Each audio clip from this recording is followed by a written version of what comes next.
Welcome, welcome, welcome. This is Common Ground. I'm Jason Downs. Welcome to a place where we can all agree on the important stuff.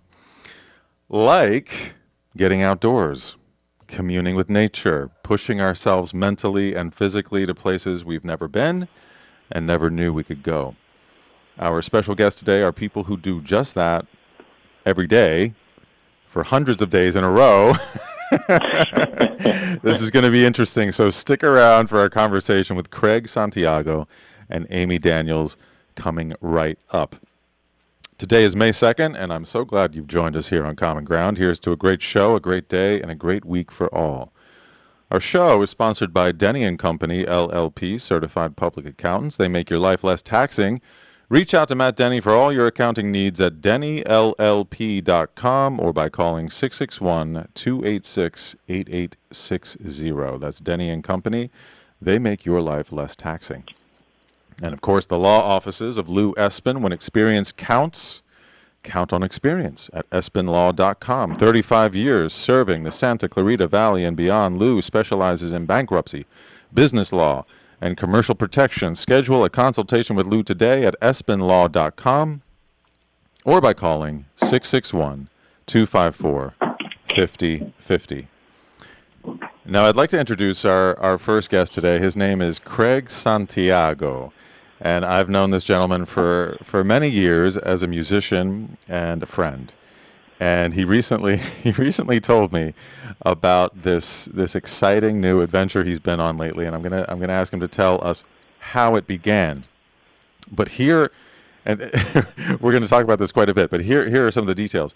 For the past 400 days in a row, Craig Santiago has been hiking every single day, and he's covered over 3,500 miles without missing a day.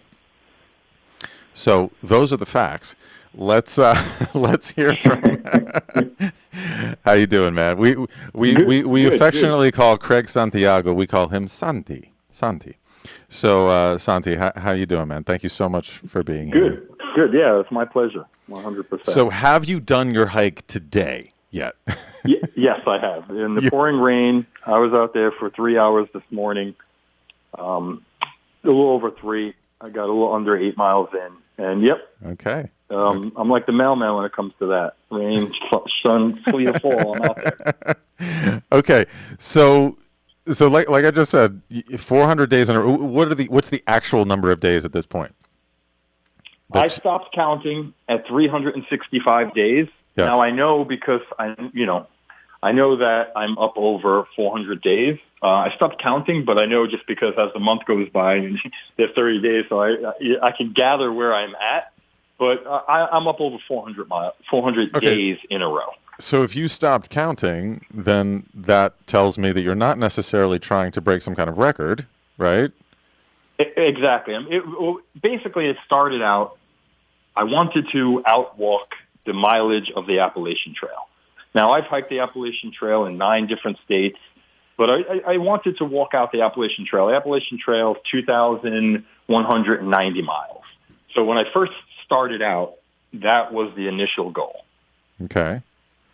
Why then? Why did you want to outwalk the Appalachian Trail? Well, because it was something I've always wanted to do, and to bring it back to why I'm a traveling musician. When the pandemic started, I couldn't tour anymore. So not being able to tour, I decided the best thing that I could do was hike, and to get in the best shape of my life. That was how it started.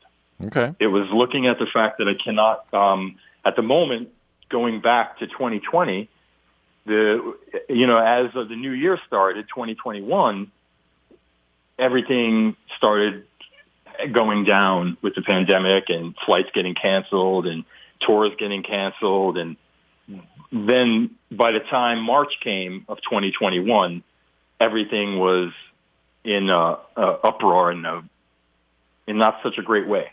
Yeah. So that's when I decided, okay, if I can't tour, I'm going to maintain and go for that mileage I wanted to. And then that in turn turned into, well, hey, what would it look like? What would my feet look like if I decided to hike a year straight? And then when I started getting closer to the period where I said, "Oh, I'm gonna out hike the Appalachian Trail." So then I said, "Okay, now I'll go to the Pacific Coast Rim Trail. That's 2,600 miles."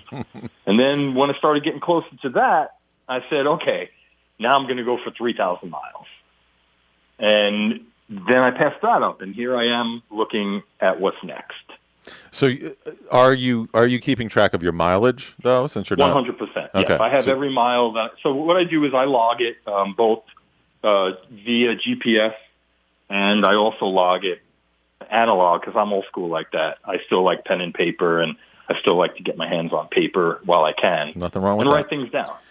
So this started out as a sort of a positive way to focus your energy, right? During 100%. Yeah. Yes. Okay. To get for your health, for your mind, and obviously you've continued to do it now for over 400 days and over 3,500 miles. So tell me some of the effects, I guess, that you have noticed, tangible or otherwise, that you feel like you've experienced. Sure. One being the easiest that I start my day with, I can bend over, tie my shoes, and not have any winded problems.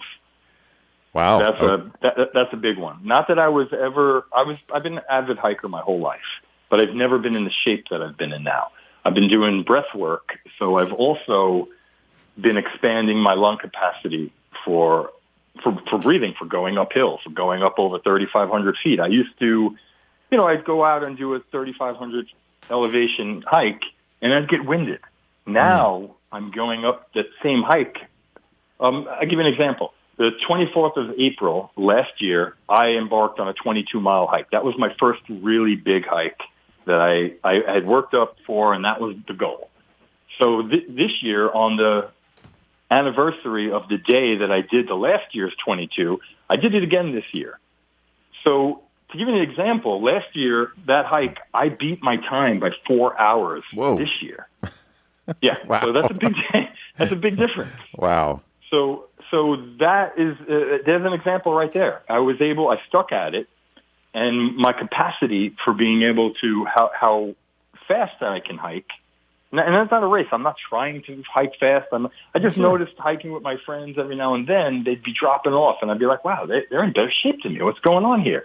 Then I realized from doing it for the time that I've been doing it, I've expanded my capacity of how far I could go. I mean, if I told you, hey, man, I'm going to go walk for 22 miles, I'll see you in 8 hours, you'd be like, yeah, whatever. You'll laugh. But that's what I'm doing now. Now I'm saying, okay, I'm going to go on a 22 or 25-mile hike, and I'll be back tonight.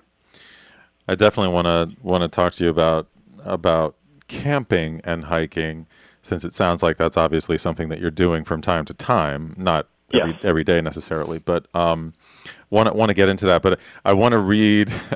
I looked up a couple definitions of hiking in different places. I just want to. I thought these were funny because ultimately I want to ask you how you define hiking. So hiking is an activity of moderate difficulty which involves walking across long distances, generally on trails or paths. The duration of the activity varies between short half-day programs and longer itineraries of over 20 days. It's usually an activity that allows for groups of different sizes. So that was one of the definitions that I found. How would you define hiking, especially now that it's become such a huge part of your daily life? So now hiking has morphed from just hiking. It has morphed into two other things for me. It's my meditation,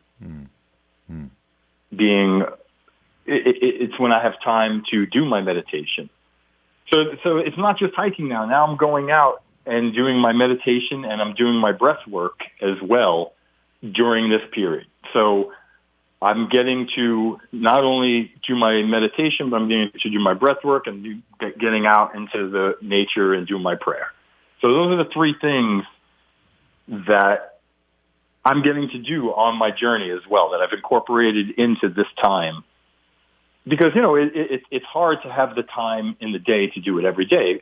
Now, granted, as time went on, I'm also a gardener, so I also, I work as well. So it's not just like, oh, 'cause I talk to people and they think, oh, this guy must not work. I'm like, no, I work, but I'm vigilant. I don't miss a day. So if that day I have to work, I'll either get up at 4 a.m, get my hike on before I go to work, or I'll get home from work and then I'll have to go out and do my hike no matter what the day's bringing.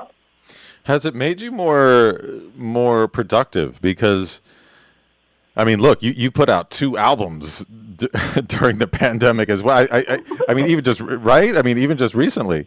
Right. So, do you feel like this hiking, this routine, this kind of focus, and this meditation has made you more productive? Well, I wouldn't say it's made me more productive because, as you know, I'm kind of a go-getter. I go after it. I'm always doing. I'm a productive person. I do a lot of certainly. Art, so I'm always pushing myself. So I'm not one. Some people have a hard time. I'm a finisher. So like if I start something, I'm going to do it. So it wasn't as much. I wouldn't say that it's made me more productive. It's made me more productive in different ways. It's made me take on my meditation practice a whole lot more serious. It's made me take on my breath work a whole lot more serious. So I won't say it's made me more productive. What I will say is it's made me focus on some things that I would have liked to have been more productive in before that I necessarily wasn't putting the time into. So that I'd say it was a shift, that it shifted me into focusing on health as the most important thing in my life. Along those lines, last question before we invite Amy back in to join us.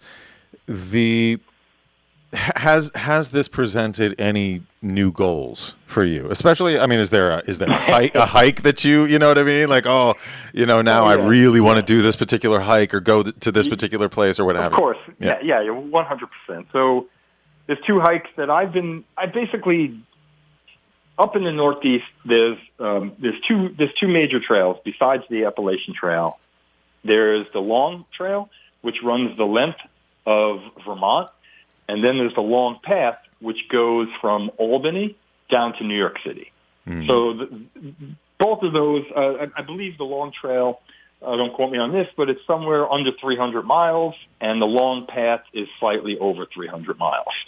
So in my hiking, I've hiked both of them, but I've never hiked them as a through hike. Through hike is meaning start to finish. You finish the 300 miles. When you set out, you finish it when you're done.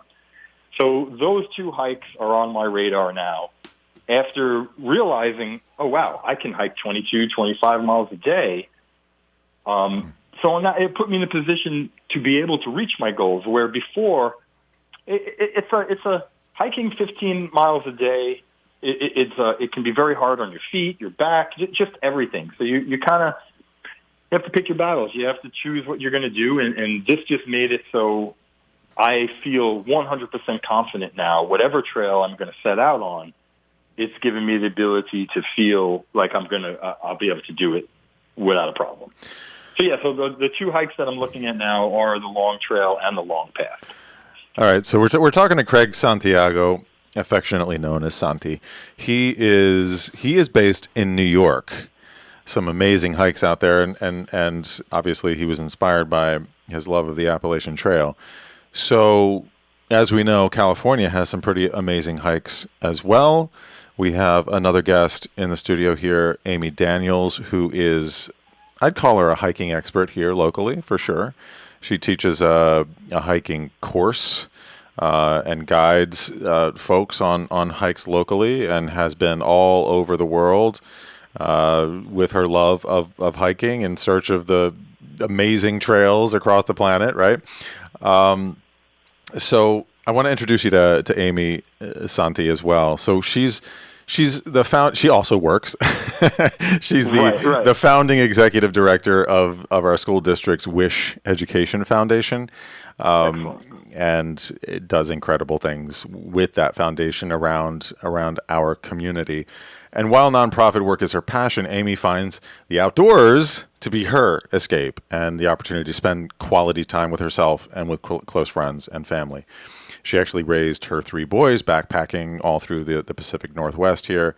Have you done the Pacific? The PCT that he was referencing? Is it called the PCT? The PCT. Is that technically the longest hike on Earth? Am I right about that? No, not on Earth, in the United States. In the United States. Okay. I knew it had held some sort of record there. Anyhow, Amy Daniels, such a pleasure. You've hiked Alaska, British Columbia, Grand Canyon, the French Alps, about Mount Whitney, Mount Rainier, Mount Kilimanjaro, Everest in Nepal. Anyway, it's such. I can't wait. I love hiking. I love it. And I've never actually talked about it in this way. So I'm excited to have 2 experts. It's so fun. When you say it that way, it sounds so exciting. Santi, how are you? Pleasure to meet you. It's funny you should say it, because when you said it sounds exciting, and I'm thinking of, man, I just heard on the radio, if I go outside, my face is going to freeze off. Because I have so many days in the Northeast that I've been out there at minus 20 up on top of the mountain in whiteout. And I'm laughing to myself saying, this is what I choose to do for fun. And I love it. So, Isn't that crazy? People think we're nuts. Well, so why do we love it? Like, under those circumstances, what do you get out of it? Do you feel the joy when you finally get home and are back, at the hearth and home with the warmth of the fire on your face, or do you feel it in that moment? Like I'm doing something that makes me feel fulfilled and full of life. What is it? What is it for you, Amy? And then we'll let Santi. Yeah. Oh my gosh. It's, people always say, the act of hiking, do you just love dragging a 50-pound pack up a mountain? No, I don't love dragging a 50-pound pack up a mountain. I love being able to stop along the way to see the absolute gorgeous outdoors that so many people never get to see. And I get to share that with the people that I'm with. That's what makes it amazing. When we get to the top of a ridge and we set up camp and we're sitting there at sunset, and it's the most incredible feeling on the planet. That, how many people have been here before us? Really, not that many. It's spectacular. So the excitement of being somewhere that not many people have been. It's who you're with the people when you're seeing. So it sounds like, Santi, you generally go by yourself, right? So what is it for you? I'm sure Amy will tell you the same. Hiking is a solo mission. Even when you're with people, no one hikes at the same tempo. Yeah, you can slow down and go with the people, and if that you're going with, if that's the intention. Most of my hikes are alone. I do have some great friends that come out and join me, but because of what I'm doing, no one wants to get up on a rainy day and do a 22-mile hike. They're just like, yeah, dude, I'm okay with that. So for me, it's more a lone mission. And I love when people come with me, because then it is exciting. Then I'm excited to show them, to be in spots and just see their face when they look over at a 400-foot drop with nothing and not a house in sight. That's the exciting part for me. And also, this is how dorky I am about it. When I get home from hiking, I put on YouTube and watch people doing through hikes. So I just geek out on, like, as it's not enough. I was just out there for 10 hours. Now I come home and I look up people hiking and watch them and learn about what gear they're using and learn about techniques. And just, I'm always looking to learn from hikers. I totally get that. That's so funny. Oh my gosh. I have so many questions for you, Santi. Well, me too. Please do get my email from Jason, because Oh no, we're going to ask you right now. I know, it's so funny. But I need to ask you. So you were talking about COVID and talking about making sure you got in more mileage than the AT. But why didn't you just do the AT? Well, because I've done it, right? I've done it not as a through, and I also work, so I don't have 6 months to say, okay, I'll drive. Me and my partner, we also rescue greyhounds. I just put out 2 records. So in the time of doing this, I am doing a lot of other things. I'm not just saying, okay, 6 months, peace out, I'll be back, I'm going to go do the AT.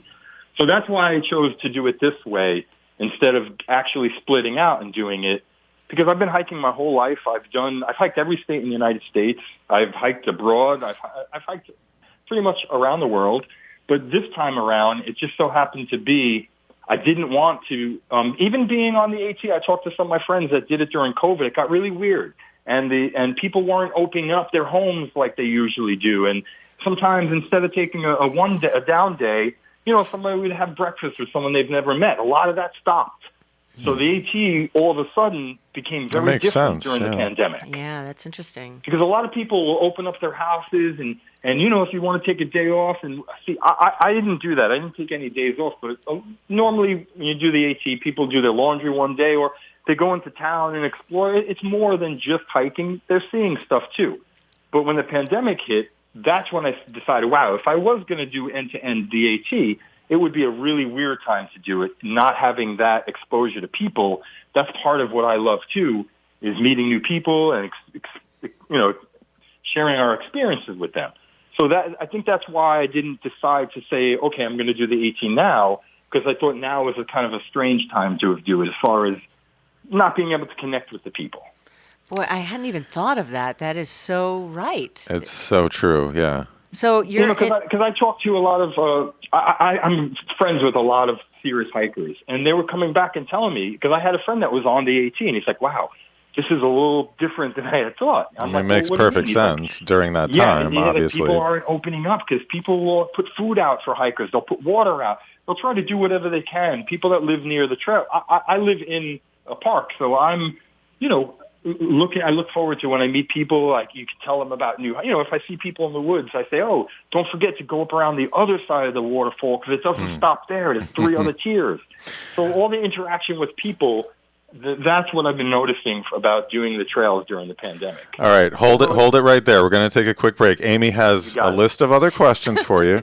So stick around. We're going to just take a quick break. So everyone listening, we're talking about hiking today and the love and the passion that it can bring to your life. We're talking with Amy Daniels and Craig Santiago. We'll be right back. Stay here on KHTS, your hometown station, 98.1 FM and AM 1220. Welcome back. You're listening to Common Ground. I'm Jason Downs. We're talking to avid hikers today. Amy Daniels, local expert, and an old friend of mine, Craig Santiago, who is back in New York and has been hiking for the past 400 days plus without missing a single day, rain or shine, 3,500 miles, rain or shine or snow. He said 4 months of snow. So when you're standing on the top of some ridge and it's 20 below, what are you? Are you and you're alone? You said more often than not. Amy tends to hike with people, which I think is probably smart. I don't know. Maybe we should talk about the differences between men and women. I mean, it's unfortunate, but you do have to think about those things. Correct. 100%. But when you're there and it's 20 below and you're by yourself on a freezing ridge, what are you still getting out of that experience, that feeling, that? Well, there's a lot going through my mind in those moments, and when I can have the calm, it's a feeling that I don't even think words can quite explain. The feeling that you get when you push yourself to points. Even if you're not pushing yourself, you can get to a hike like that. But if you're hiking in the whiteout and it's 20 below, you're pushing yourself. Because most people are like, yeah, we're going to save that for another day. Uh-huh. What do I get out of it? That's such a heavy question.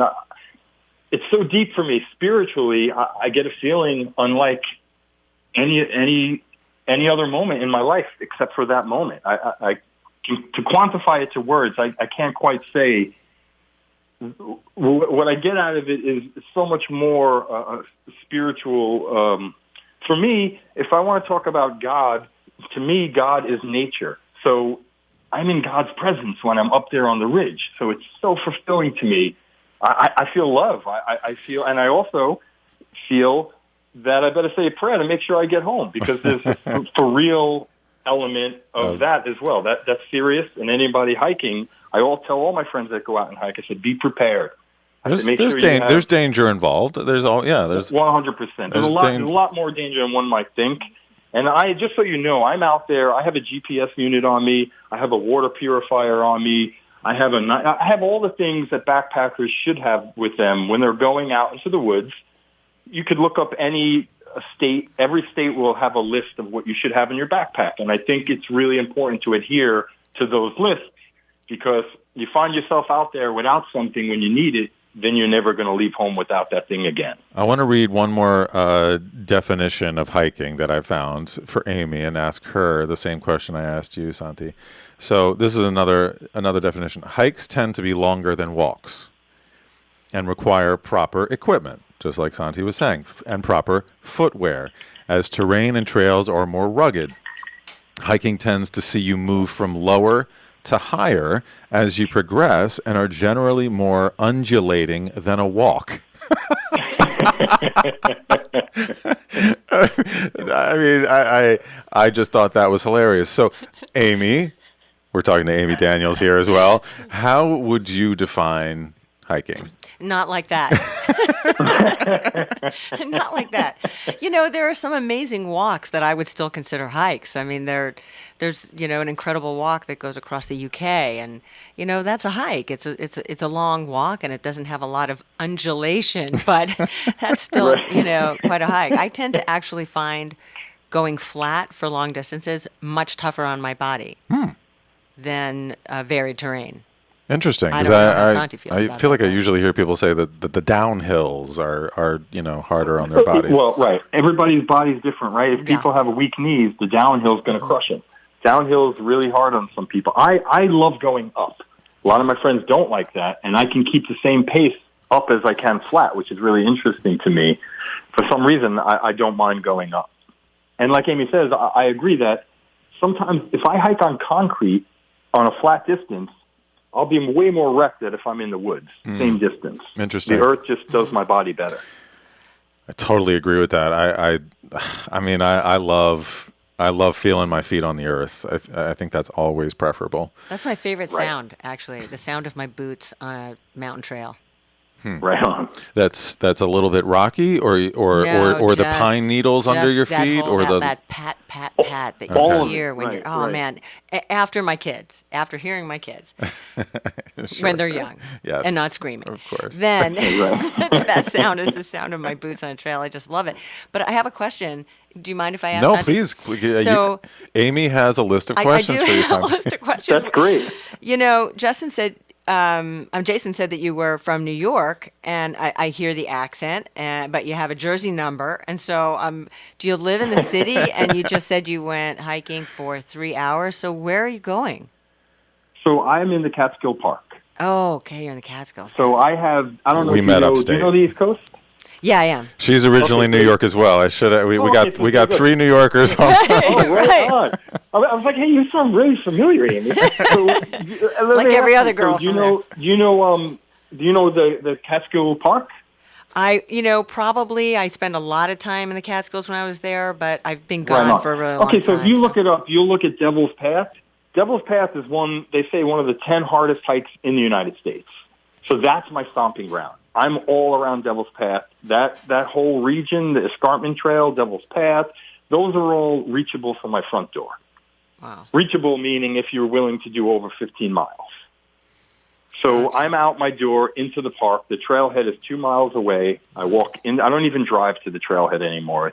I just don't even want to spend time in the car that I don't have to. It just is an exhilarating feeling being able to walk out my front door and be like, I'll be back in 9 hours. That's incredible. And it sounds like you've got that super lightweight pack. So you're going pretty long distances there. So what's your pack weight then? Are you just taking those 10 essentials you were talking about? No, I'm taking a lot more. My pack weight's probably like 30 pounds. Oh, and wow. the reason being is if I have to stay out there, it's different when you're hiking in a warm climate. When you're in subclimate, it gets minus. I've been out there so many days where it's been minus 10, minus 20. So when I do go out like that, I make sure that I pack enough with me that if I had to stay the night, I could. So that, and I'm also making sure that when I do through hikes, I'm not getting that jolt from 50 pounds to 15 pounds. I just always hike with 30 pounds no matter where I'm going, just to make sure that when I'm getting ready to do something bigger, I don't got to train up to it. I'm in the shape and used to having the weight on my back. Smart. So I'll probably go out with, my pack's probably like 25, 30 pounds on it every day when I go out. All right, I want to interrupt Amy's questions here. I have one. So we obviously know that hiking improves health and fitness, right? We've covered that. That's pretty obvious. We also, I would I would think, agree that it improves mental health as well. 100%. Okay, so we talked a little. Say again. Go ahead. Yeah, no, I was just going to say that's one of the biggest. When I tell people, look, if you're having a hard day, take your feet off, take your shoes off, take your feet off. No, keep your feet on, take your shoes off, and step on the ground. Yes. And try to ground yourself, Yes. and just go outside and listen to the birds, and just get. Everybody's different. Not everyone has that connection. When I hear the birds sing, it touches my soul. When I hear the wind blow, these are the things that give me minutes of euphoria. Well, even if it happens for 5 seconds, I'll get a rush of euphoria over my whole body from the wind, from a bird, from all things nature. So, yeah, nature for me is where it's at. I love that you said earlier, you said you're in nature unconditionally, right? Exactly. And that was a big decision when I decided to do the everyday rain or shine. Every day I had to come to grips with, that means minus 20. That means hail. This morning I was thinking of you, Jason. I was like, well, here I am, and I'm out, and it was pouring rain. So for hours in the pouring rain. Oof. Yeah, it's not a deterrent anymore. I think it's funny when people say, okay, hey, let's do a hike Friday. I'm like, okay, great. And then you get the phone call, well, it's raining. And you say, well, what does that got to do with anything? 'Cause for me, it's so exhilarating. It's so exhilarating. It's so exhilarating. Just like Amy was saying, being in a place that few people are, and I would say even being in conditions, like we're saying, that few people are, is exhilarating in and of itself. Completely. I don't see anyone up on that mountain when it's minus 20 and it's full-on whiteout. I don't even see the ranger anymore. He asked me, he's like, hey, what's going on the trail? Is there anything that needs to be done? I'm going to start hiring you. Well, so here's my question before Amy jumps in. So we were talking about equipment, right? And how any hike, or especially in the mountains or unfamiliar places, can be dangerous, right? So always be cautious. Bring a first aid kit. Obviously, these sorts of things. But I want to ask both of you, what are your essentials and or your favorite things to bring, if favorite is the right word, on a serious hike? Amy, do you want to answer that first? I have so many. It's so funny, and I'm sure Santi knows this, is that over the years you accumulate so much gear, and every time another gear guide comes out, you start drooling, right? I was just saying earlier in the break that I just got replacement bite valves in the mail yesterday, and I can't even tell you how excited I was. I was tracking the package, just so happy about it. I mean, there are some things that make you so happy. Clothing. I mean, high-tech clothing. It used to be that anything that came out with Gore-Tex, I mean, my kids, it drove them completely batty because that was just my favorite thing on the planet, Gore-Tex, because I knew that I could face anything out there if I had Gore-Tex with me. I mean, great shoes are amazing. A lightweight sleeping bag that keeps you warm is like the craziest, most happy thing on the planet at that moment, right? Agreed. Completely. It's absolutely amazing. I mean, when I started doing international and higher altitude hikes, my kids for the holidays got me Expedition mittens. Mittens, right. Oh, my God. They saved my life. Those are one of Without doubt. My most favorite things. Expedition pants. I mean, you could slide down a glacier and have a good time. It saves your butt, literally. Mm-hmm. Literally, mm-hmm. Yep. Yeah, there are lots of things that I mean, when you take something out of your pack and it's so tiny and it just saved your butt. The stoves that they have today that fit in the palm of your hand just make you just smile. They're just so fantastic. And I'm guessing that Santi doesn't take a lot of peripheral stuff that's really extra. Depending, I mean, we count our ounces, but happy hour is very important. Very important. And I do love taking a really lightweight camp chair because that's just awesome to sit around the fire and sit on the ridge. Love it, yeah. To me, I love that. That's the extra that I think is just the great worth the wait pound. What about you, Santi? Well, we could take over just talking about gear. I know. Even the gear that I don't use anymore, I don't get rid of it. I mean, sometimes I'll trade it up to a friend if they need it, but I'm very similar to you. My favorite things are what's on my feet and the raincoat that I wear and the pack that I bring. Those are for me, the most important things. Feet being one, because without the right shoes, you're done. I've gone through 4 pairs of shoes this year, and what I realized is spending the extra money. Now, it doesn't necessarily mean that more money gets you a better shoe, because that's not always the case. But I do find in handcrafted items, sometimes when they're handcrafted, a little more love's put into it. So for me, it's all about the shoes. The like Amy was saying, the Gore-Tex jacket that you could be in the pouring rain, and a lot of inferior jackets will, after 4 hours of full-on downpour, you're going to get wet. If you have the right coat, a lot of times you won't. So those are my favorite. A pack, the right pack is really important to be comfortable on your back. Because, like Amy said, I do tend to bring. I bring as least as possible. Sure. So, if I'm going on a through, even my through hike is only a 30, which is a small pack for a through hike. Most people, they're like, wow, you're going to go out in a 30? I'm like, well, yeah, because all my stuff that I have is all, like my Thermarest is the lightest possible backpacking Thermarest you could buy. So all of my gear is minimal weight. Amy, you seemed a little surprised by 30 pounds. Do you normally go heavier? Well, I go heavier, if I'm going 10 days to because of the to wine 3 and the weeks. chair? It's very those are part of the 10 essentials. That. Let's not forget that.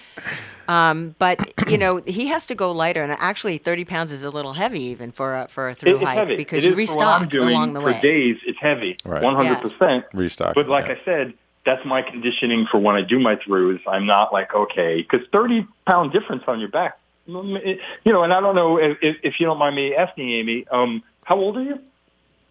Wow. You don't have to answer. How old are you, Santi? No, it's fine. I'm going to be 59 this summer. Wow. You okay? So I'm 50. I'm 52. So we're in the she same does decade. not look 59 Well, 'cause she hikes.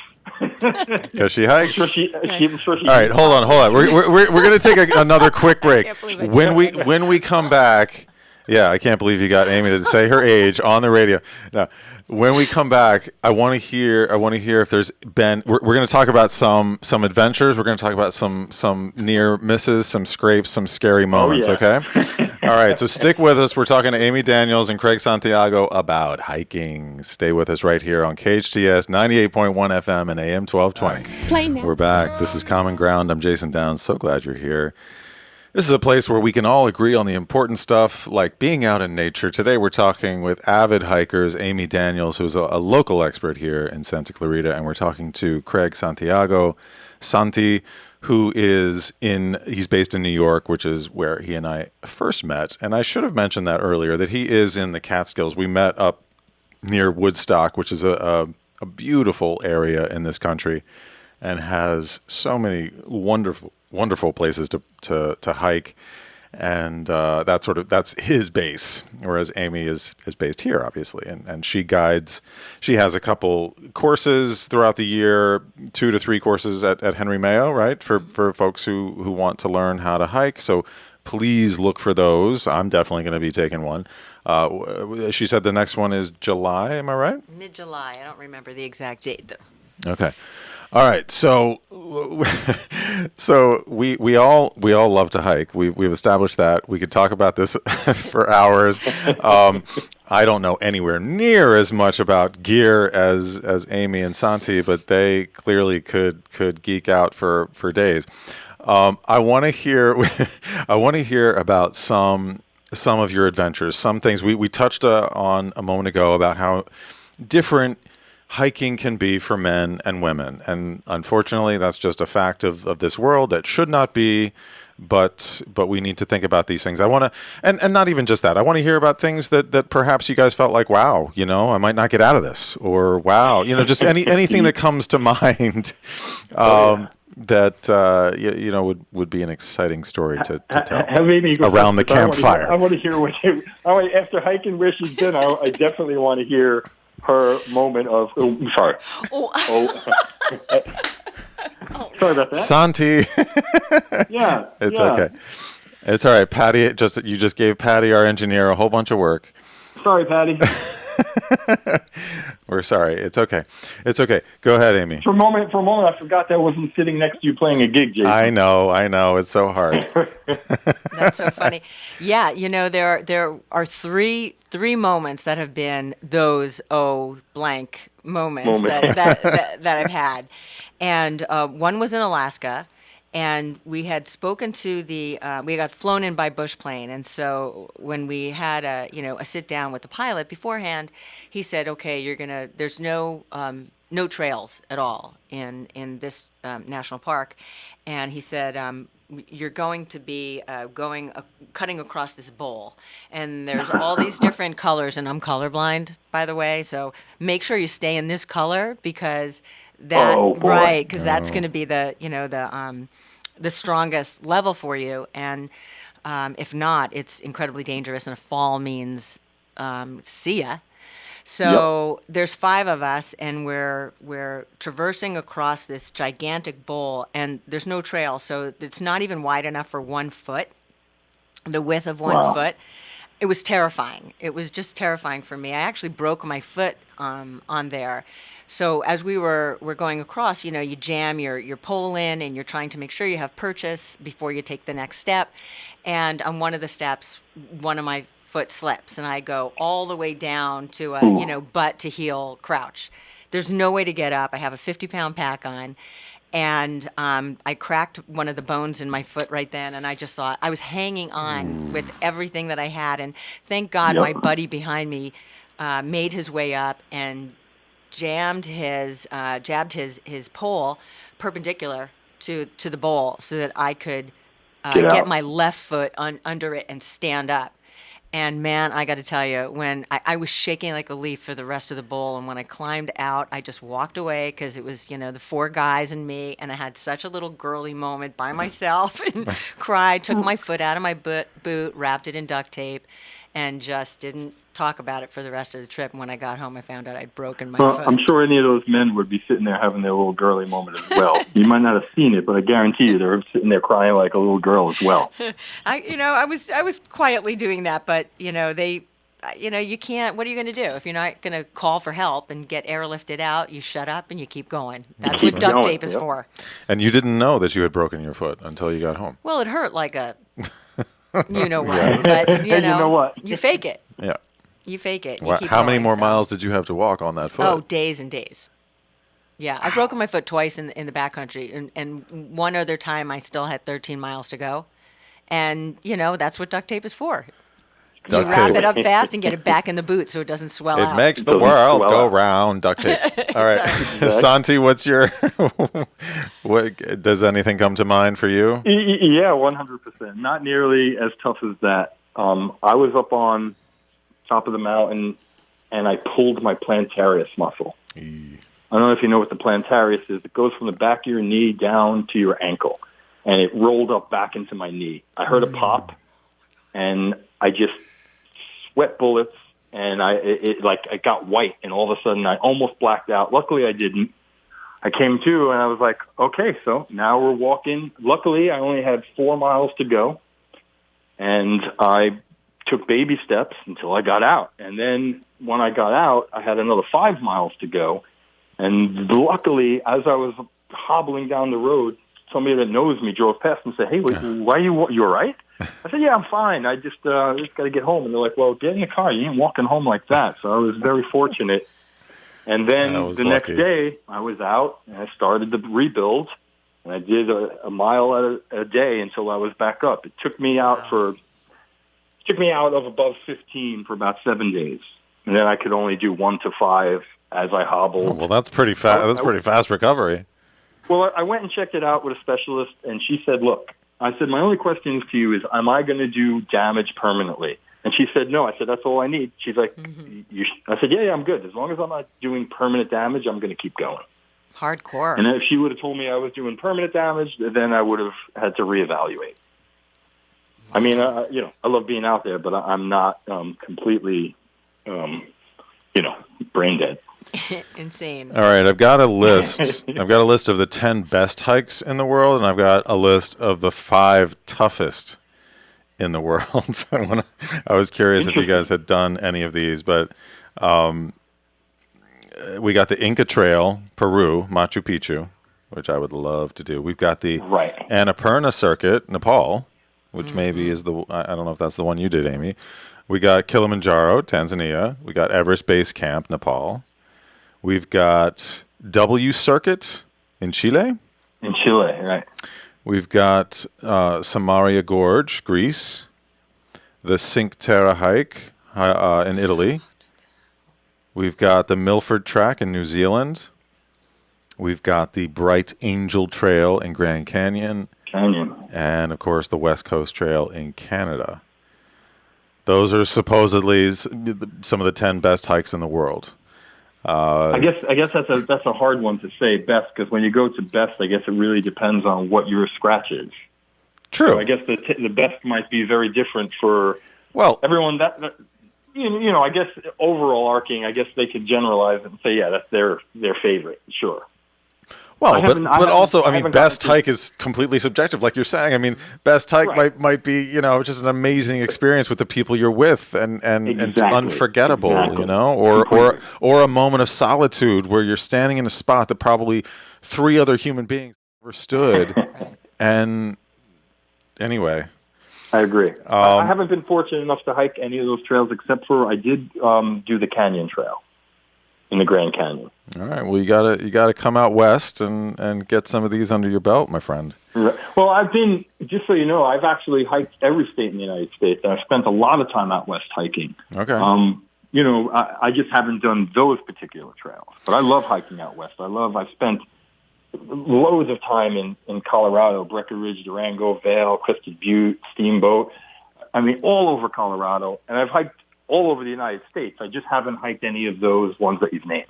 But not that I don't want to, because I want to hike. They're on the list. They're on the list. Exactly. I hope you've enjoyed this conversation as much as I have today. We've been talking to Amy Daniels, local avid expert hiker here in Santa Clarita. We've been talking to Craig Santiago in New York, avid hiker who has been hiking now for over 400 days straight, 3,500 miles straight without fail. I thank you guys so much for being here. This was a pleasure. We're going to do this again. As always, I'd like to... You got it. Yeah. Amy, thank you. What a pleasure it was to meet you. I'm always excited to hear people out there doing it. So kudos to you, Amy. Pleasure to meet you. Right back at you. This has been so much fun. Thank you so much, Jason. Right. As always, I'd like to thank my sponsors, Denny & Company, LLP, certified public accountants. They make your life less taxing. Reach out to Matt Denny for all your accounting needs at DennyLLP.com. And, of course, the law offices of Lou Espin. When experience counts, count on experience at EspinLaw.com. 35 years serving the Santa Clarita Valley and beyond. EspinLaw.com or call 661-254-5050. I want to thank the amazing staff here at KHTS, the owners, Jerry and Carl, of course, our fantastic engineer, Patty Oshwika. Pleasure to have you here on Common Ground, where we can always agree on the important stuff. I'm Jason Downs, and you're listening to KHTS. Until next time, stay safe, stay informed, and stay optimistic.